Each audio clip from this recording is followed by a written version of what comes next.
Hi everybody, welcome back. Taylor here. And today we're going to talk about one of the most trendy conversation topics of this time of year. This is being filmed right after Thanksgiving happened, and it's in this awkward period where people are back to work, but it's before Christmas season or the Hanukkah season. And so it's this time where gratitude, the word gratitude, is just being tossed around all the time, or it's on signs, or it's on gifts, or it's on candles, or whatever it is that people are using to decorate and display and present this time of year. And I'm talking about gratitude with a little bit of disdain because I know how trendy the word is. And there's so much noise about the word gratitude, and there always is. There's always a theme of gratitude around the holidays, just because it's such a time when we have the opportunity to give back, either to those we love and those we know, or to strangers, or to our community, or however you want to give back or contribute. But it's also this buzzword on social media of influencers or content creators talking about gratitude and just telling you to be grateful, or posting things that they are grateful for. And then especially this year, where there's so much uncertainty, there's so much division, and there's so much divisiveness within communication and conversations, especially on social media, there's been a ton of criticism about gratitude. There's been a ton of criticism about some people's ignorance and sharing what they're grateful for, but then their own honesty about what they're grateful for is then called into question by other people online, and we don't know what they're grateful for, or where gratitude even stands. And so there's just a lot of commentary going on right now about it. And so I'm going to take a different tack with gratitude. I'm not going to ask the traditional thing about, like, what are you grateful for of your career, of your relationships, of your life, or whatever it may be.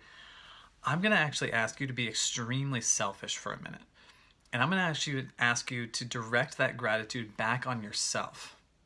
I know, kind of weird, right? How do you be selfishly grateful?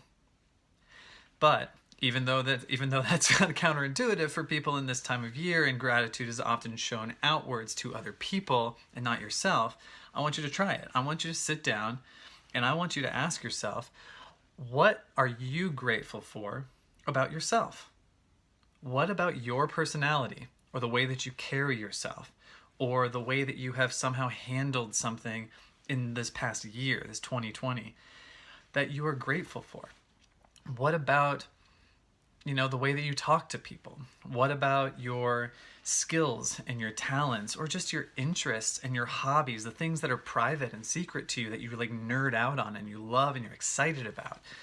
What are you grateful for that you were able to actively choose to participate in this year? Even if, no matter what it was, no matter what you did this year, what is it about you and your personality that you can humorously thank yourself for? And be really selfish for a minute and just be like, yeah, I'm grateful for my ability to do X, or I'm grateful for my self-awareness, whatever it might be.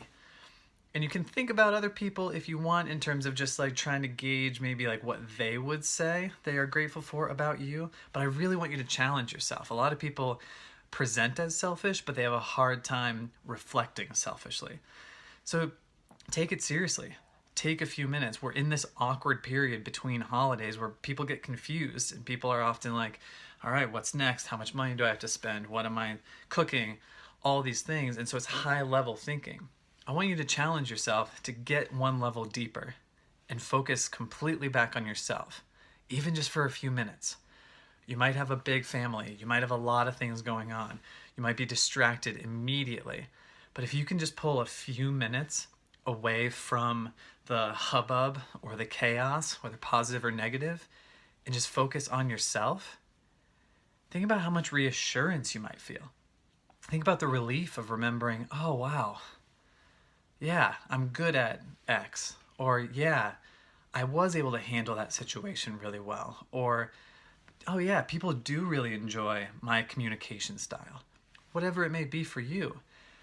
But it can give you a sense of confidence, a sense of relief and peace of mind going into this crazy last stretch of the year, when there's a lot of chaos around us. There's a lot of tumultuous energy happening. That if you can actually reground yourself. You you can reground yourself and feel that sense of relief and peace. So give that a shot. By all means, tell me what you're grateful for in the comments below or on my Instagram. I'll put up the handle in the show notes. But by all means, share this out, even if it's not with me. Tell somebody. Tell someone you love. It's gonna sound funny because you're gonna be selfish. You're gonna be just talking about yourself and self-aggrandizing yourself for a minute. But that's okay. That's okay for right now, because it's going to pay off major dividends for you, your relationships, and most importantly, your mental health and your sanity going into this holiday season and the new year. So have fun with it. Take your time, take it seriously, and I'll talk to you soon.